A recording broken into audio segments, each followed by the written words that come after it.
দীর্ঘদিন পর ক্লাব ফুটবলের মাঠে ফিরে জাদু দেখাচ্ছে আর্জেন্টাইন ফুটবলারেরা।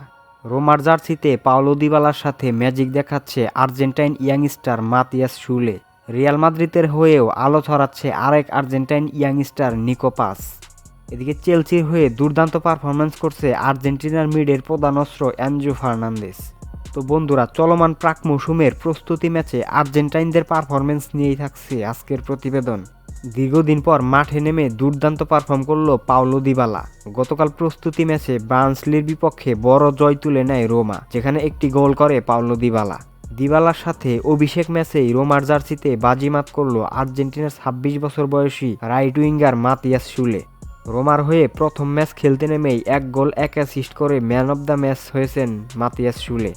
ইতালিয়ান ক্লাব রোমা এখন মিনি আর্জেন্টিনায় পরিণত হয়েছে। পাওলো দিবালা, লিয়ান্দ্রো পারেদেসের সাথে তরুণ মাতিয়াস সুলে নতুন ইতিহাস লিখতে যাচ্ছে।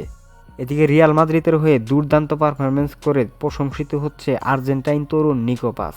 রিয়াল মাদ্রিদের হয়ে এল ক্লাসিকোতে বার্সেলোনার বিপক্ষে গোল করে আলোচনায় এসেছে নিকো পাস।